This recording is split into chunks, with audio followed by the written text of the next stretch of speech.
Good morning and welcome to day 2 of the 4th Trends Annual Conference, Sustainable Security in 2024 and Beyond the Role of AI. I hope you all had a restful evening and are ready for another day of engaging discussions and insightful presentations.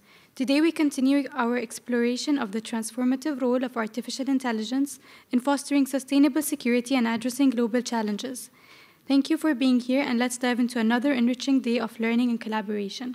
We will now begin our 4th session titled The Geopolitical and Research Implication of AR in Warfare, and this session will be moderated by Professor Hugo Sato, Professor at the Faculty of International Studies, Takusho University, and we are honored to welcome the following distinguished panelists. Professor Heidenori Watanabe, Professor at the University of Tokyo, Interfaculty Initiative in Information Studies, Mr. Yu Kuzumi, Associate Professor at Arcas University of Tokyo, Dr. Moses Kanyale, Director of the Defense Artificial Intelligence Unit at the Faculty of Military Science, Stellenbosch University, joining us virtually, Dr. Patrick Bill, Assistant Professor at the National Defense University in the United States, joining us virtually as well, and Dr. Manoj Harajan, Research Fellow and Coordinator in the Military Transformative Program at the Institute of Defense and Strategic Studies. Good morning, everyone. And wherever you're in the world, we are now in Tokyo. This is maybe the last day of the hottest summer in Tokyo, so we will be enjoying somewhat cooler weather from this weekend. But now we are dealing with these hot topics. It is the military use of AI and role of AI in the military affairs. My name is Heigo Sato, professor at Takusho University. I hope the audience from the virtual audience could hear me clearly, I hope. I have been dealing with this AI issue for quite a long time, about a decade maybe. I've been first participant to the CCW non-governmental expert group meeting at Geneva in 2014, I think it was. And since then, I've been dealing with the issue. And AI, of course, is the center of the agenda, and how the military use of AI should be restricted, or how should military use of AI should be regulated. There has been many developments since, and we have seen the CCW meeting this August in Geneva. We had a group of government expert group in last week of this August, and we had discussed about how to restrict and regulate the lethal autonomous weapon systems. And we have reached some sort of consensus that the function, which is to identify, target, and execute in the military affairs, should be clearly monitored about the military use of AI on that domain. And last week in Seoul, we had a meeting called the LEAIM 2024 in Seoul. We have been discussing about how does the military use of AI should be managed from the technical, political, and military aspect. And in that conference, we had reached a consensus, and they issued a blueprint for action. And in that blueprint, they said that we should be monitoring the life cycle of AI and how those physical management should be in place, either through legal means or political means or whatever it is possible.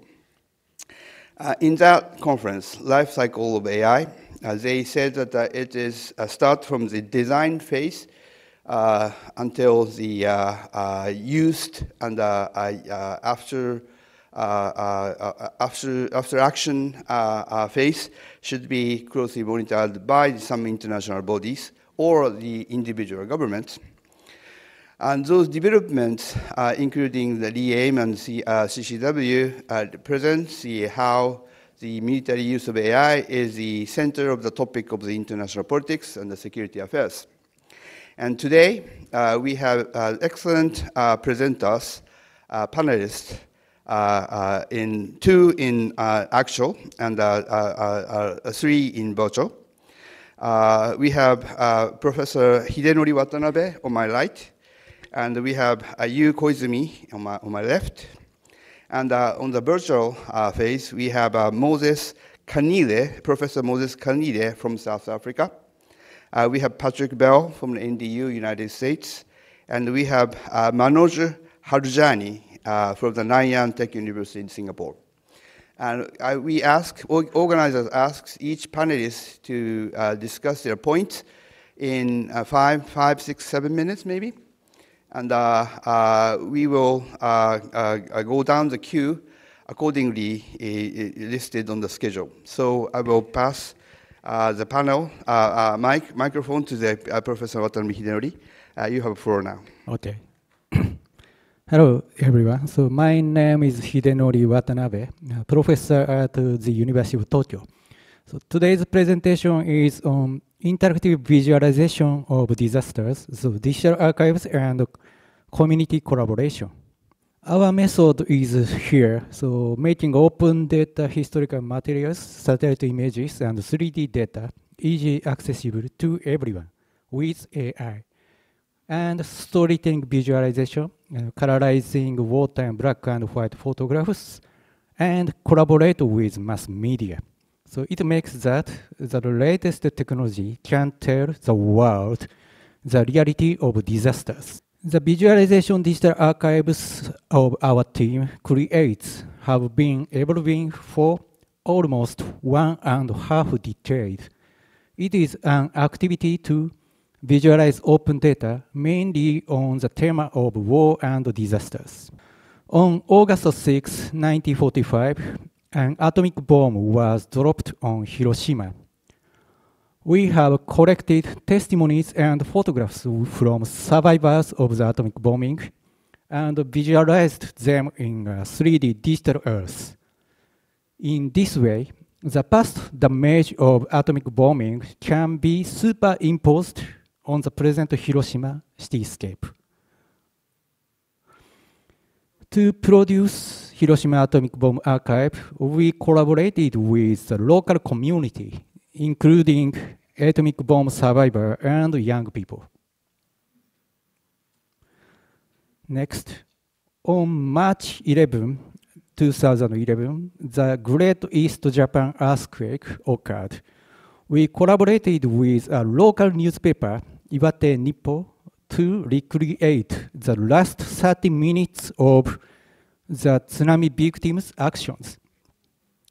This map brings the tragedy they experienced to life and teaches us a lesson in times of disaster. Yes, when a tsunami happens, we need to run to higher ground. We published also a geovisualization map of the Ukraine war. We are now able to build a cutting-edge digital archive of satellite images and 3D photogrammetry. AI is being used to generate 3D data and analyze satellite images. For the February 2023, last year, so Turkey-Syria earthquake response, we have published a satellite imagery map in semi-real time. Made possible by open data satellite imagery and no-code tools on the online collaboration with fault expert researcher and AI, so we discovered the long fault line on the Turkey ground.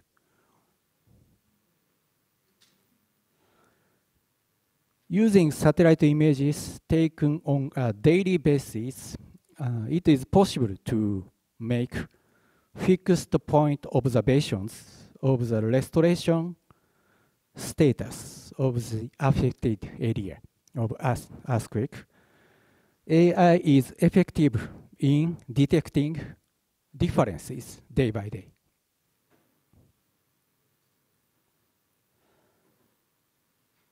From 2023 to the present, we have been identifying damage to Japan-backed facilities in the Gaza Strip using satellite images and AI.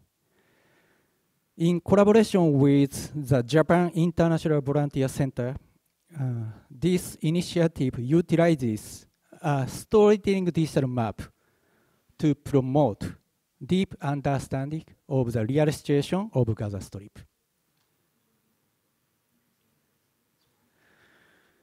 So, do you remember that the Noto Peninsula earthquake occurred in New Year's Day of this year? So we immediately released the 3D photogrammetry map visualization created using AI to generate 3D data from the aerial photos. This map make available right after the disaster, allowed for easy viewing of coastal uplift, landslides, and more. It recorded 1 million page views on the first day. Now let's explore an unconventional use of AI. Here is a family photograph from pre-war Hiroshima. Let's cast a spell.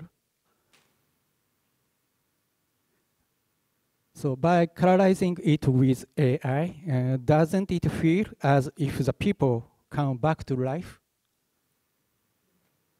You all know what happened in Hiroshima a short time after. And when it is in color, it feels as if it were happened today. The colorization is not only done by AI, but also we correct the colors based on scientific facts and testimonies from atomic bomb survivors. A year later, a couple stands on the roof of a building left in the ruins of Hiroshima. It is a tragic scene, but the colorization of the image gives a sense of hope to the future. Surprisingly, the man in the photograph also contacted us by letter, and the coloring was done by comparing it with his actual memory 1 year after World War II. In 2020, we published the Colorized Wartime Photo Book. This innovative approach has resonated widely, leading us to publish 70,000 copies to date. Short conclusion, while it's undeniable that AI carries the danger of creating fakes, but it offers even greater benefits in the interactive visualization of wars and disasters. To fully harness these advantages, collaboration with humans and communities is essential and necessary.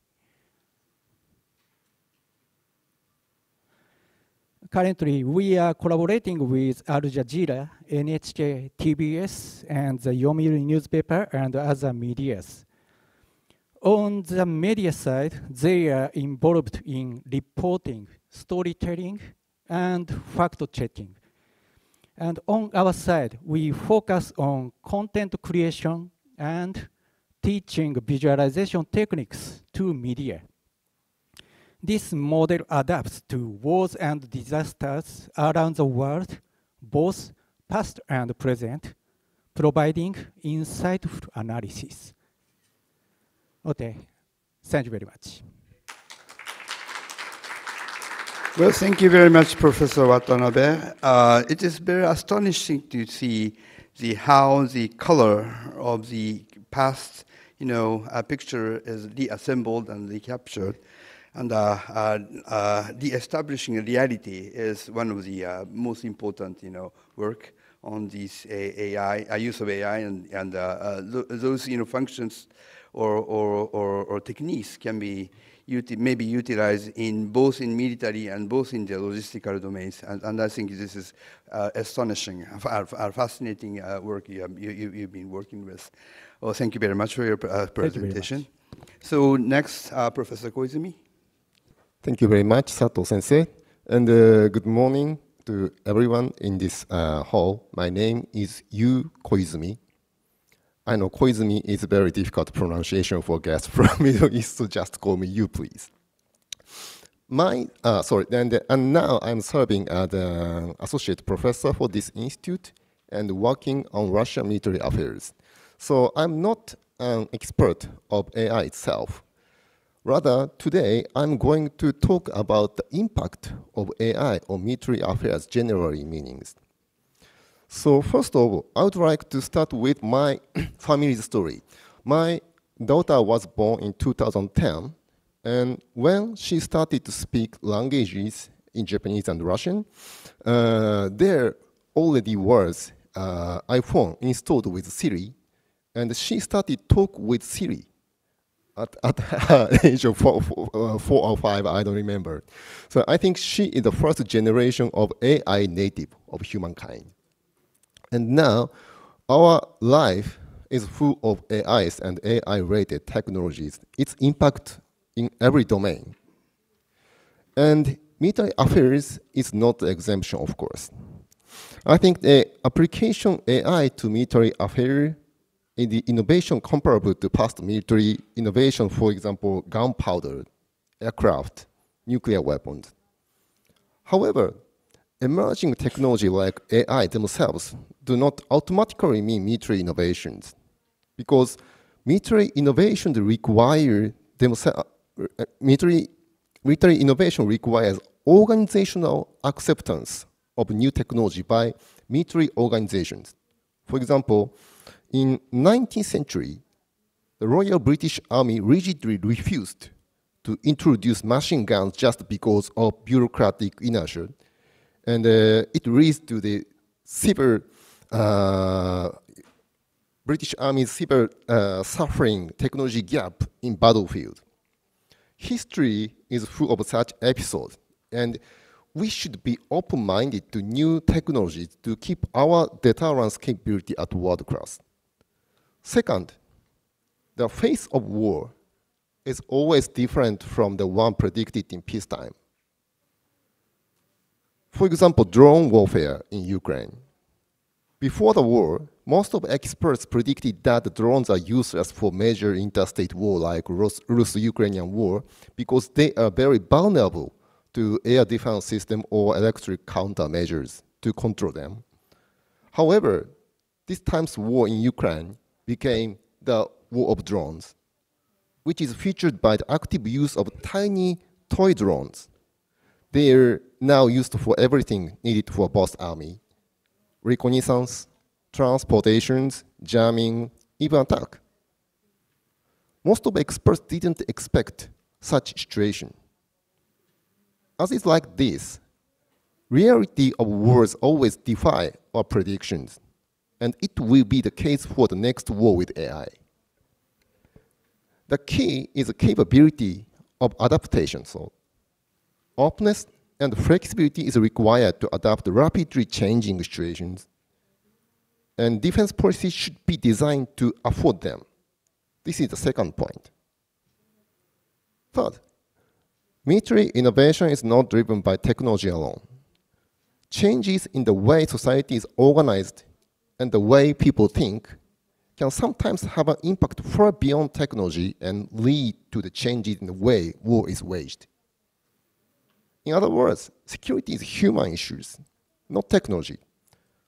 Technology, including AI, is one piece of the big picture that is security. It is a big piece, but it's not everything. So we have to approach in this way to the AI revolution in military affairs. This is where the need for interdisciplinary approach to AI and security lies, because AI itself or military strategy itself cannot figure out the face of future war. We have to be collaborated. So first of all, in this conference, I would like to recommend to strengthen such cooperation between various disciplines. Second, our defense strategy should be efficiently flexible to adapt changing situation or emerging technologies for future warfare. Okay, thank you very much. I will stop here. Thank you very much. Well, thank you very much. I don't mean to be become so private, but 2 days ago I was with Miss Koizumi Sensei in the Narashino, which is a Chiba Prefecture, which is next to Tokyo, and his daughter was actually there. And I know his daughter from his elementary school days, and she has been grown up very healthy. And I never imagined that she's an AI native. So I should have been talking with her more thoroughly about how to use the AI. And I think the Professor Koizumi has pointed out a very important point.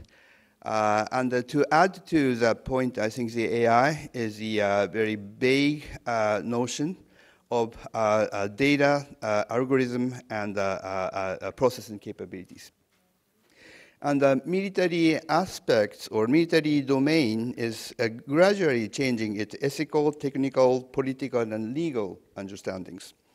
And how the politicians or military can capture those development and how to change those changing aspects into their military operations and technology is most critically important. And you correctly pointed out that those capability to be more active or maybe to capture those technology is critically important in military domains. I think. Thank you very much for your precious points. And next to Professor Koizumi is Professor Moses Kanile from South Africa. I think he is from the online participation. So Professor Kanile, you have the floor now. Am I pronouncing correctly? I think Professor Kanide, you're muted. Oh, thank you very much. Yeah, please go on. Good morning. Thank you very much, Chair. I'm trying to upload my presentation.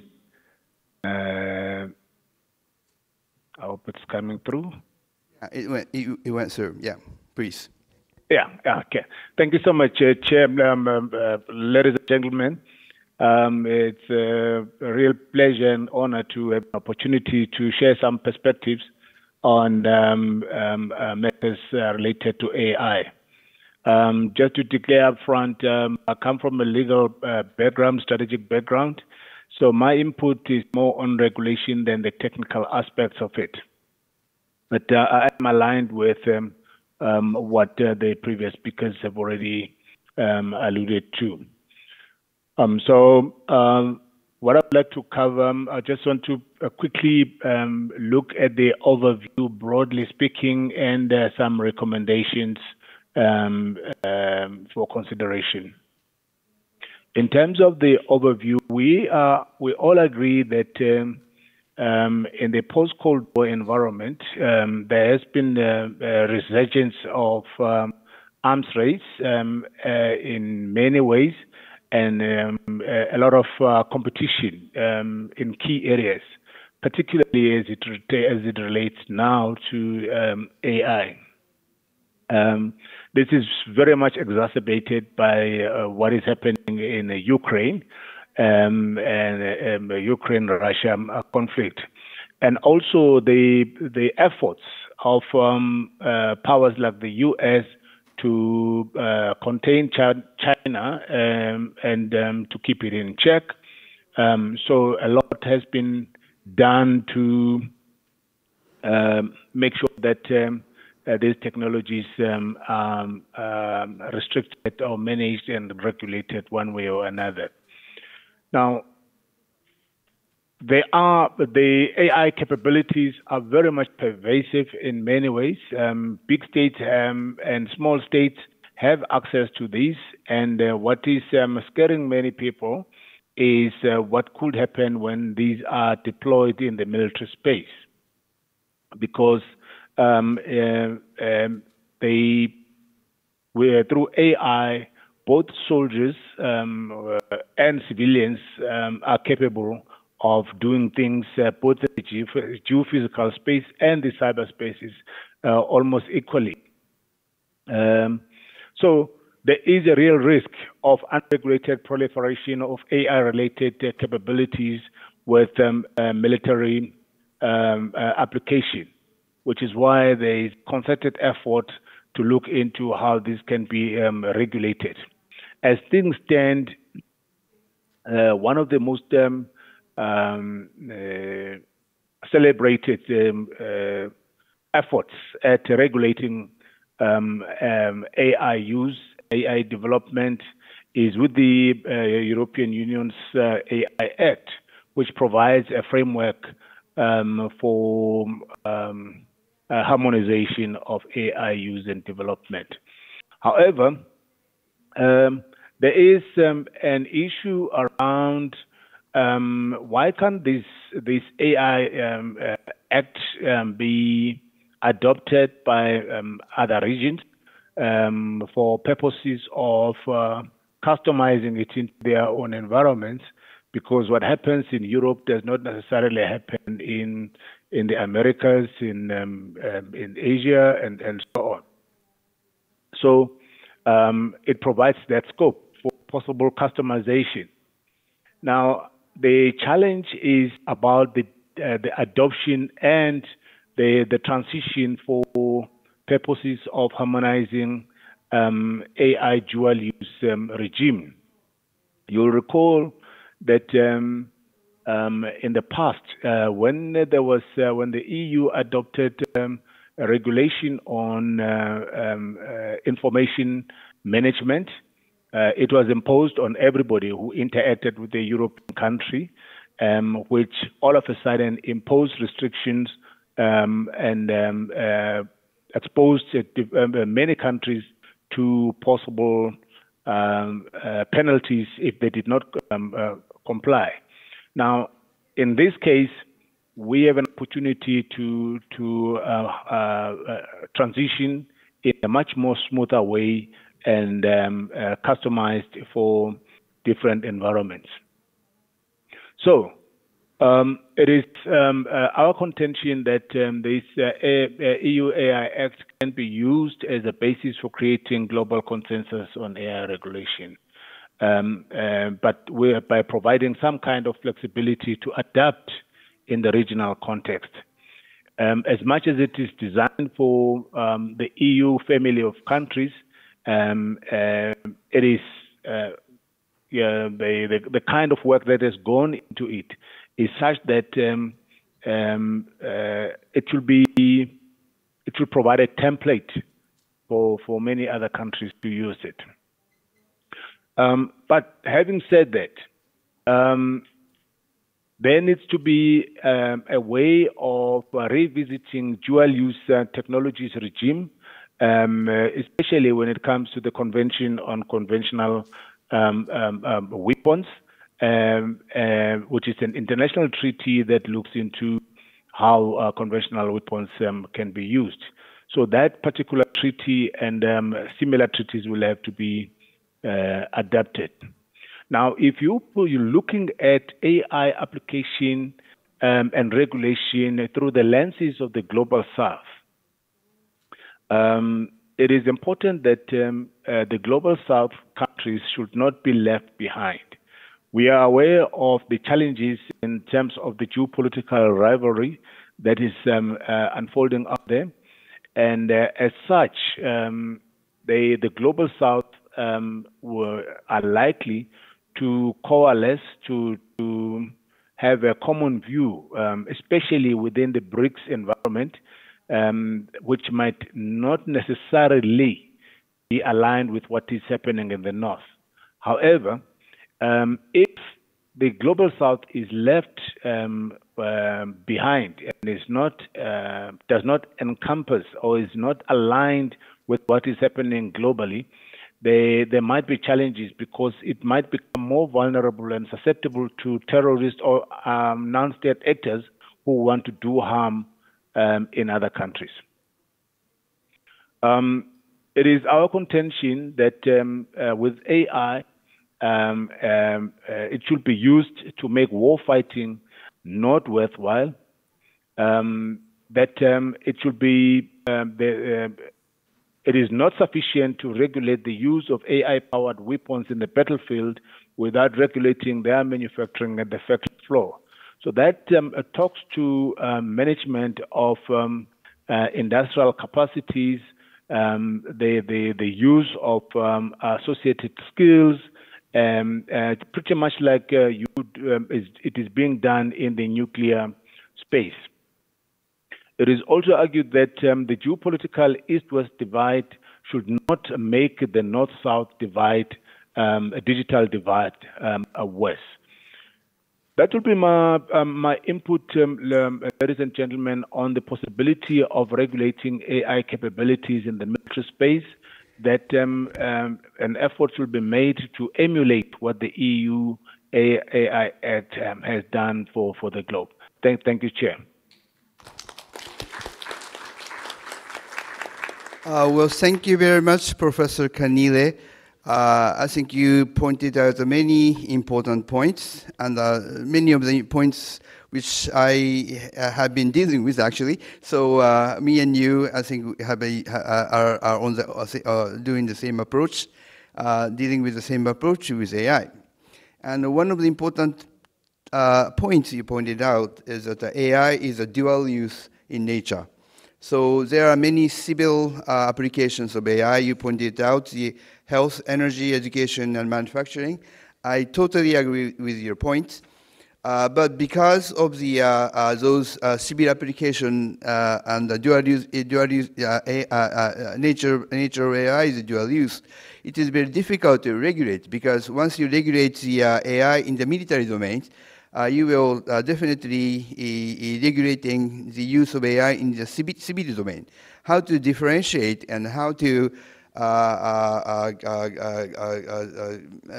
make some distinction is distinction about proper use and the improper use might be of the issue which we have to be dealing with. And to add to the little points to your recommendation, I like your idea that the AI to make war fighting not worthwhile. And we have been dealing with this issue with nuclear weapons. It is often pointed out that nuclear weapon become war to be obsolete.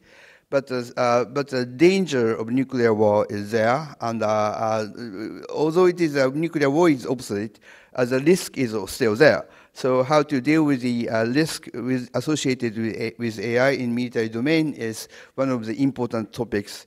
And you clearly pointed out the importance of the character and the importance of the use of AI in military domain. Thank you very much, Professor Kanile. I think I'm pronouncing your name properly. So next to Professor Kanile will be Dr. Patrick Bell from NDU, United States. Oh, you have the floor, Professor Bell. Thank you very much. Can everyone hear me? Yes, we are catching up. Okay. Konnichiwa.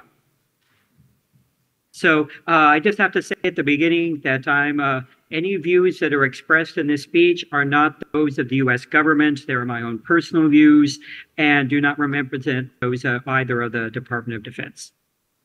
So my comments today will primarily have to do with strategy more than the technical area. Although if you want to talk a little bit more about the technical issues, I can talk about those as well.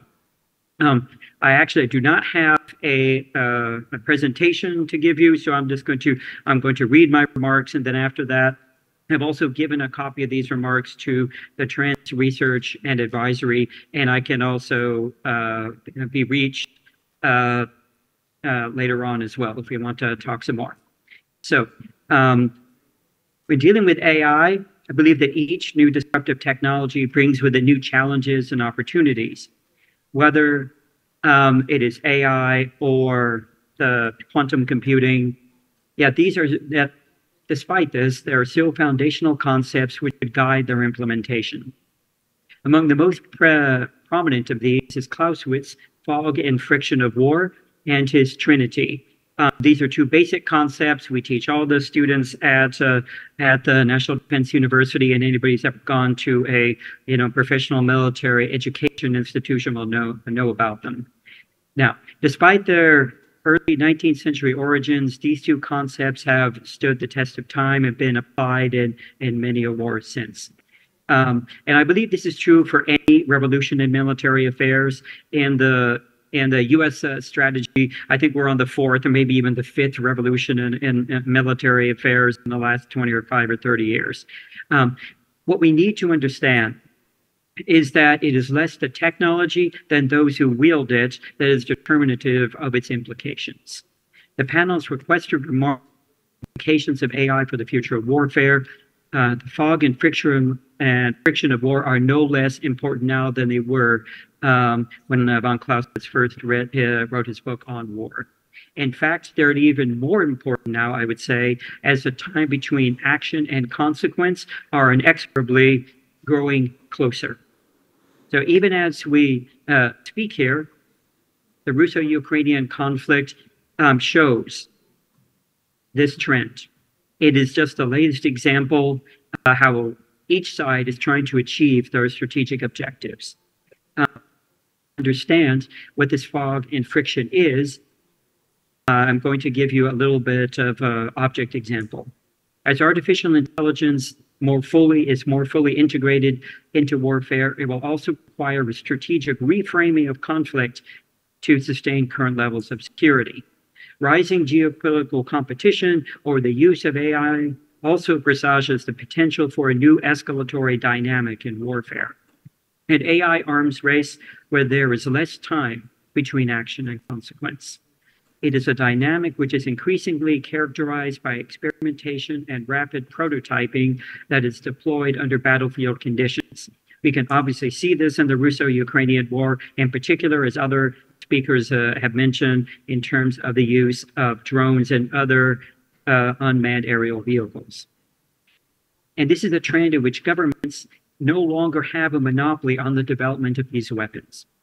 In many ways, Kyiv right now has become almost a hub of experimentation for not just UAVs, but also other types of weapons. Cyber, we can talk about a lot of different ones, but the key point of each one of these is that there are public-private partnerships in which private companies, whether it be Palantir or Starlink, are using massive amounts of data to develop progressively more sophisticated AI-enabled kill chains that are integrated into real-time battlefield operations. Now, this reframing but is not limited to the following processes. Transformation, where AI is increasingly used as a way to project national power, to act even as a force multiplier. Integration. AI is embedded into other technologies such as drones, either singly or, as is increasingly happening, in swarms. And this is done to improve targeting and to improve the success of engagement with other forces. Automation. Human decision makers are gradually more on the loop as opposed to in the loop, providing directions but not necessarily controlling specific operations. Scaling. Research is being conducted into how to scale up networks of UAVs and to decrease the time between deployment and targeting. Hosting. Unlike in other areas, AI-enabled weapons will be created and maintained outside of governments. This portends an an increased probability, that is, of proliferation of these platforms. And common to all of these processes is the necessity of data security and the realization that differing national and international positions on data sovereignty will be a key sticking point, in my view, in the future. Now, when you combine this with the ubiquity of software as a service, this will continue to represent an evolving attack surface for AI-enabled operations in this regard. However, we should be aware not only of these technical aspects, but also of the larger geopolitical context in which they occur. And in this regard, Clausewitz's Trinity is instructive. As AI is more fully integrated into the military, it will have a concomitant impact on how governments conduct warfare, and more importantly, on how the people that reside within these nation states are impacted, whether they're in the battlefield on the front line, if you will, or increasingly, I would say, almost anywhere, because there is a blurring of the lines, shall we say. And in particular, this blurring of the lines will increasingly, I believe, have an impact not only on combatants, but also on non-combatants. There will also be a need to reframe, as our previous speaker, Dr. Moses, talked about, what will constitute a casus belli. So to begin to address these concerns, we should remember the following. Number one, rising geopolitical competition and tensions militates towards a reframing of the use of AI in warfare, which focuses on maintaining humans in the loop of decision-making. In other words, agency is a key question in terms of how we're going to understand geopolitical competition and as we enter more and more into, some people will call it the age of AI. I don't particularly like that term. Secondly, the guidelines that we use should have more of a performance standard that is platform agnostic. In other words, it should not be based on any one platform, no matter how good that platform happens to be. And in particular, we need to understand that the degree of automation and integration and scaling will evolve. And because they're going to evolve, we're going to have to be prepared for those emerging characteristics. Now, third, AI is made up of models that can be effective or ineffective. These models are not, quote unquote, thinking in the traditional sense. The ubiquity of software as a service mandates, I believe, that cloud-based platforms should have a zero trust model to reduce the probability of successful attacks to inject so-called poison into AI models or to exfiltrate data. Now, finally, I believe that we should avoid the black box model of AI, and we should have greater transparency and greater accountability, not only from state actors, but in particular for non-state actors. And this black box model we should consider as we further assess the implications of AI on the future of warfare. Thank you very much.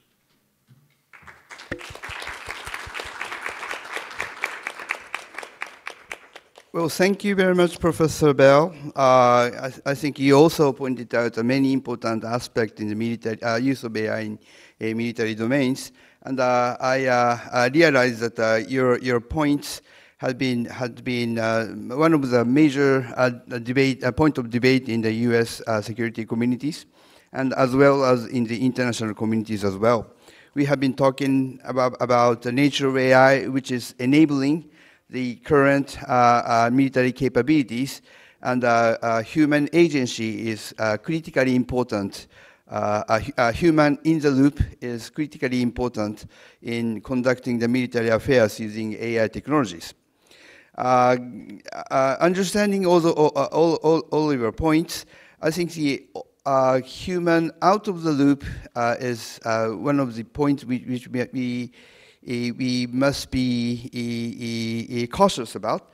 But out of the loop, we often talk about the difference between autonomy and autonomous. And the technological development of AI in military domains, going from autonomous to autonomy is gradual process, and you cannot detect where the point of point of cautions. And in that regard, the black box model is a very convenient tool for us to understand AI. But at the same time, black box model is a very critically difficult and particularly dangerous aspect, which when dealing with this issue. I think your 3 points of your recommendation are very important point for discussions. And I would I myself have been dealing with issues in Japan for a while, but those issues are not so. Especially about the transparency and accountability of AI technology is one of the most difficult elements in the military use of AI domain in Japanese discussions. So thank you very much for your many of your points. And last but not least, I will turn my floor to the Mr. Manoju Harujani. I think I'm pronouncing your name correctly. So you have a floor. Thank you so much. And thanks very much to the organizers for inviting me to participate in this conference. I'm sorry I'm not there to join all of you in person.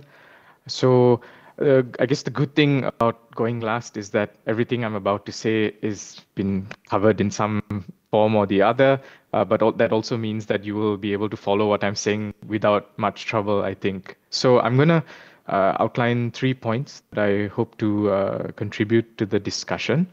I'll just list them out and then I'll expand on them a little bit.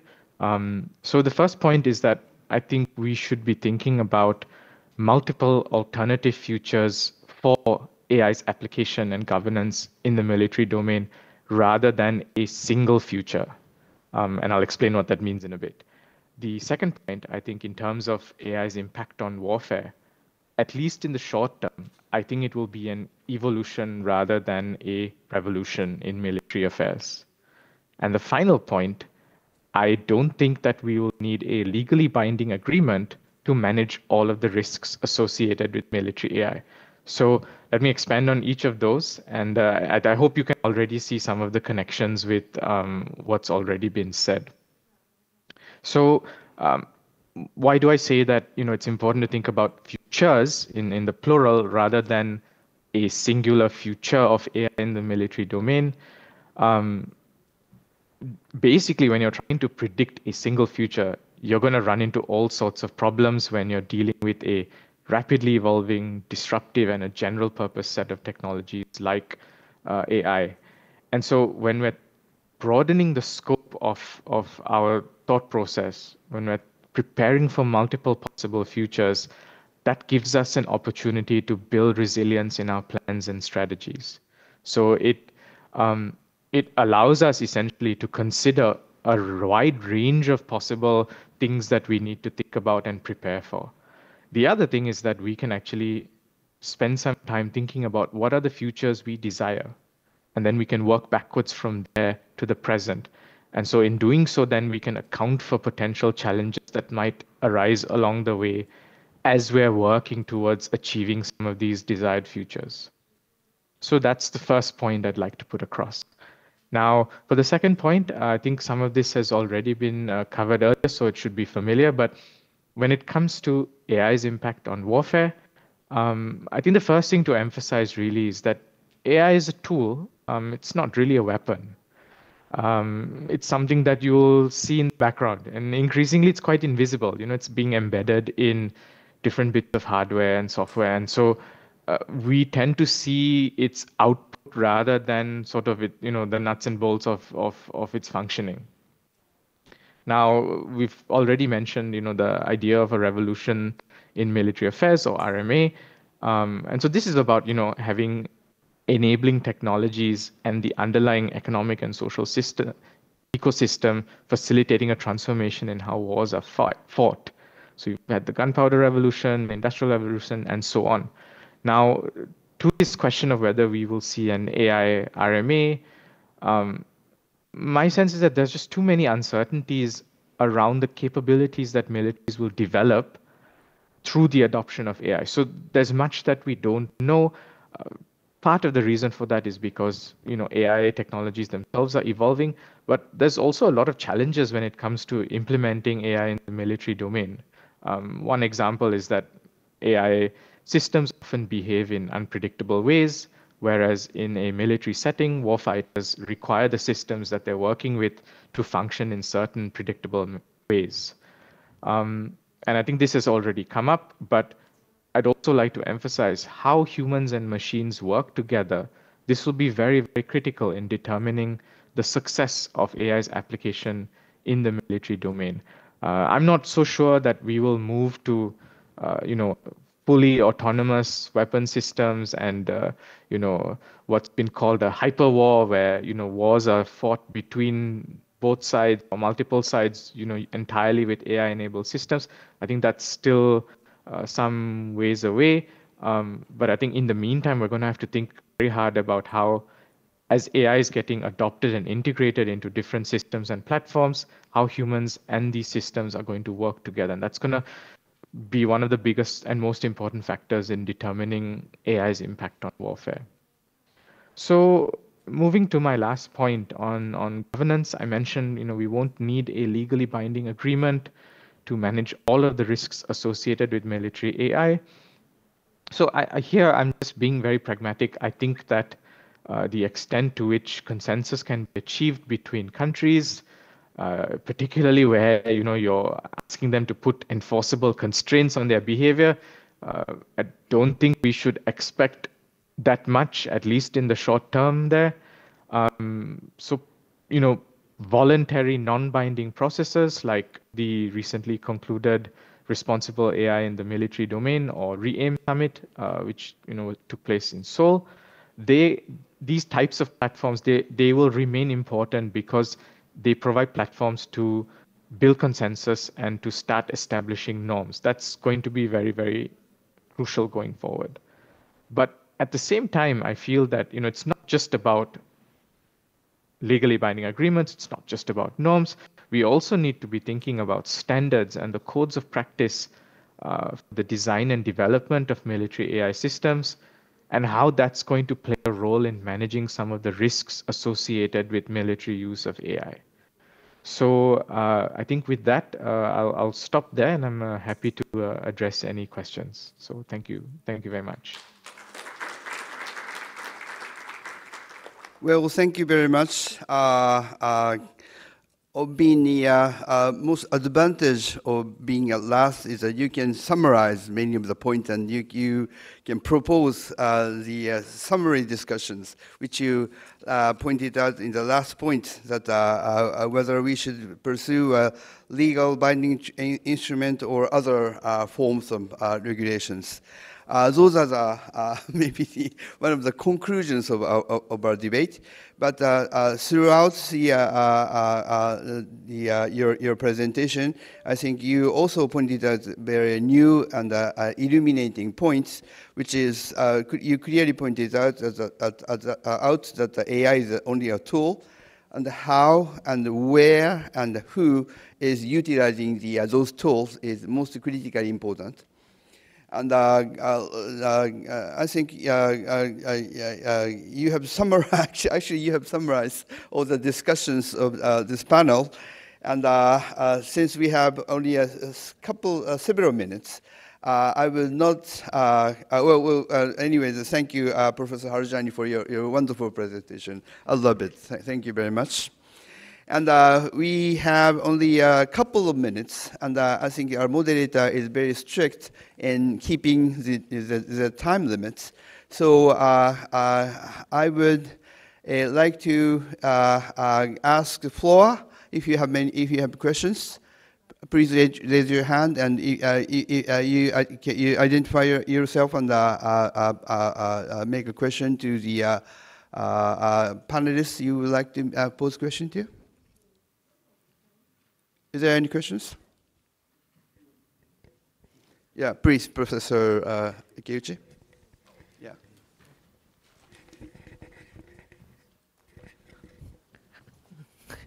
Hi, my name is Satoshi Ikeuchi, a professor of the University of Tokyo, RCAT, Research Center for Advanced Science and Technology, where hosting this year's conference.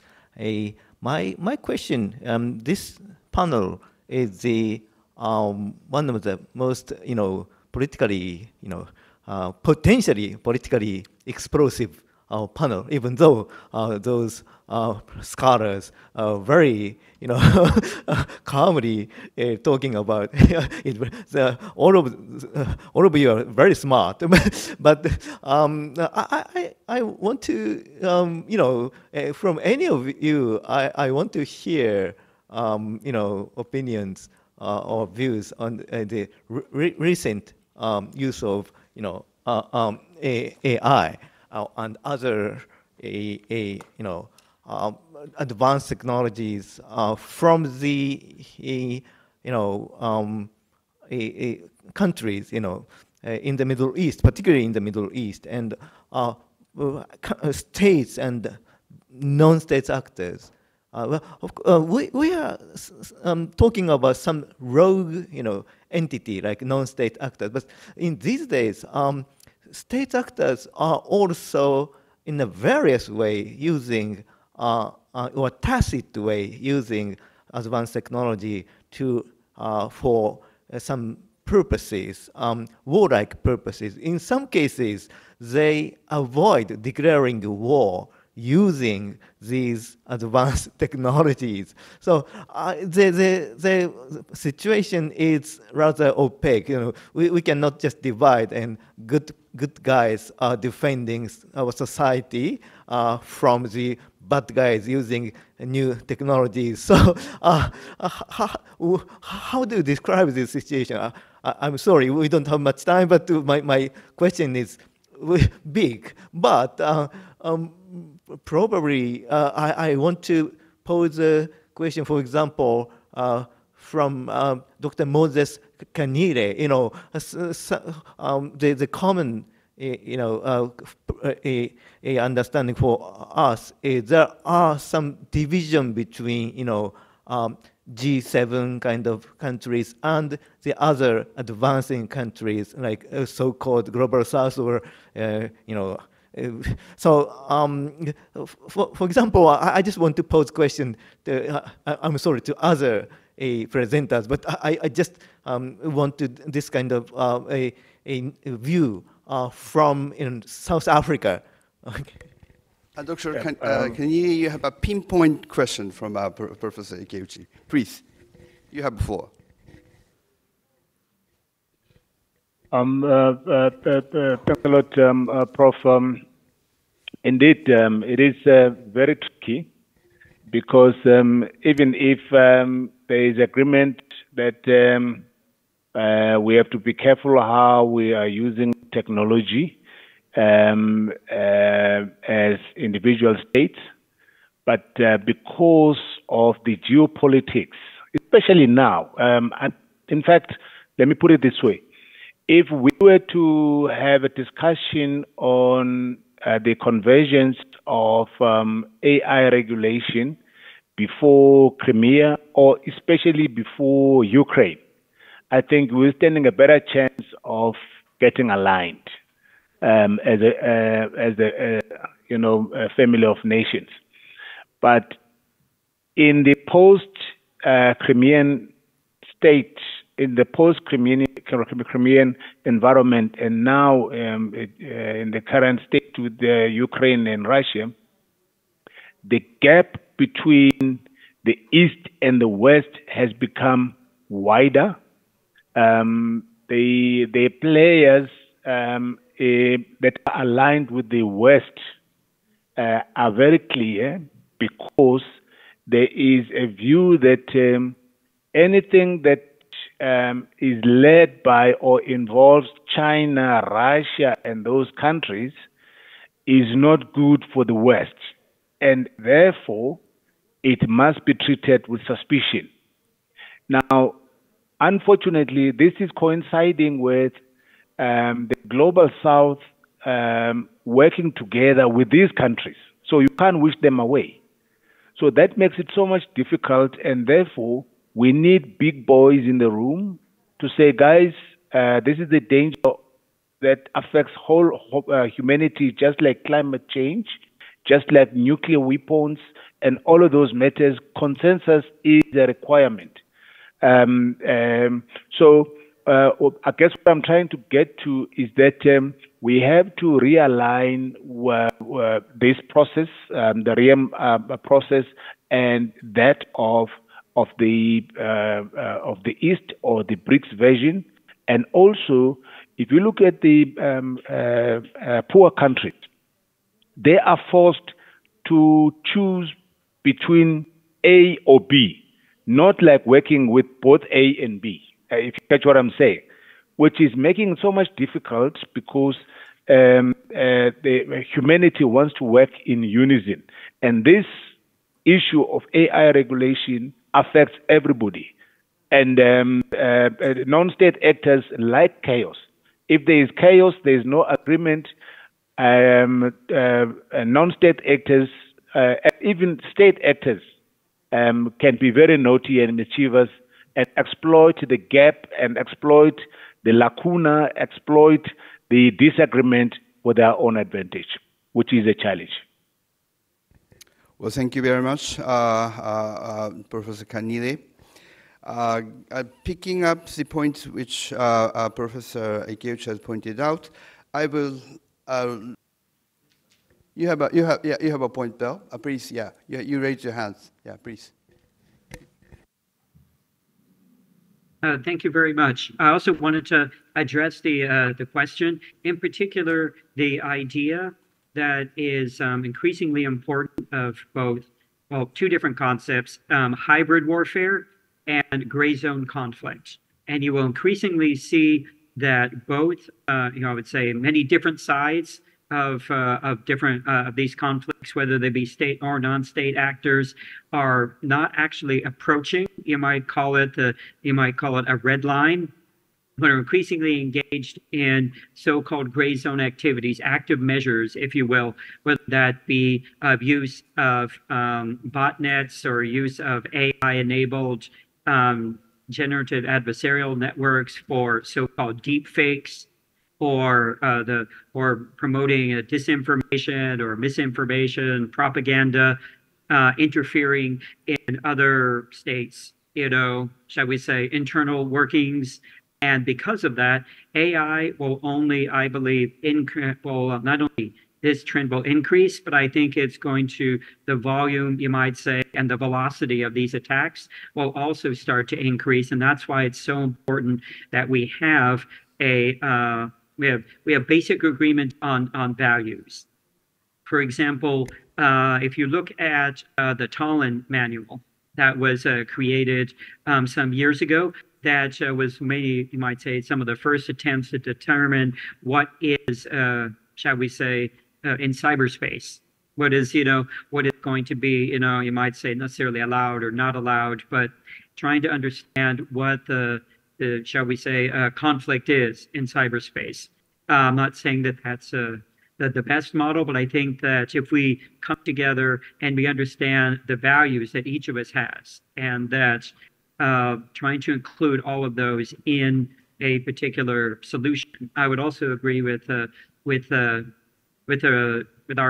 Manoj, if I may call you Manoj, that getting a legally binding agreement would probably be the hardest thing to do. And because these technologies move so quickly, by the time we get that legally binding agreement, there may be 5 or 6 or 10 ways around that legally binding agreement. So I think that following the pattern, for example, as Dr. Moses has suggested, of perhaps climate change, perhaps having, just like they have, hopefully we won't need like, COP29. We won't need to go that far until we get some kind of regulations on AI.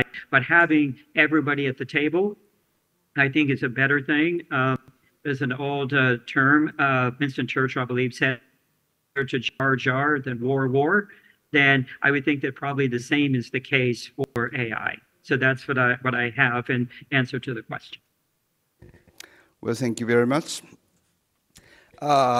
Since we are 7 minutes over time, so I would like to pose the open question to the panelists and to the audience as well.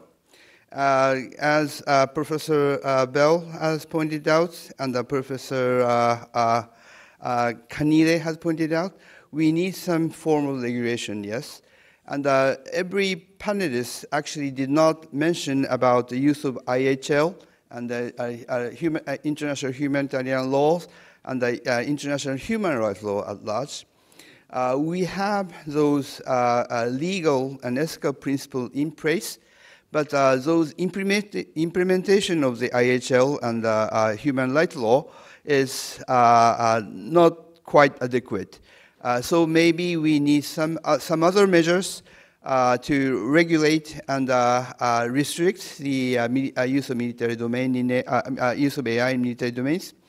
And Professor Kanide has pointed out that we have the AIM 2024, and their, I think, the final report is coming in 2025, and the CCW discussion will go on until 2026. And it is quite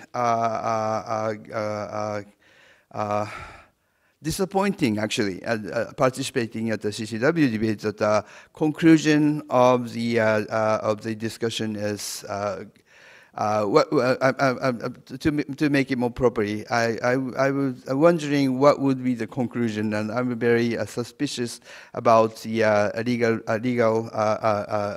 binding instrument would emerge suddenly in 2025 or 2026. In that sense, we have to be more active, and we have to be thinking thoroughly about how those emerging and developing technologies should be regulated under the international humanitarian law and international human rights law. And those are the questions to all of you. And furthering the discussion in Japan, in Tokyo, and in international community, I will expect the next round of discussion would be in place here in Tokyo or maybe in other places. And of course, today's panelist is definitely the one should be leading the discussion. And that will conclude this session in 10 minutes overtime. But thank you for participating and listening to our debate. And thank you, panelists, for wonderful discussions. Oh, thank you very much. Anyways. You're welcome.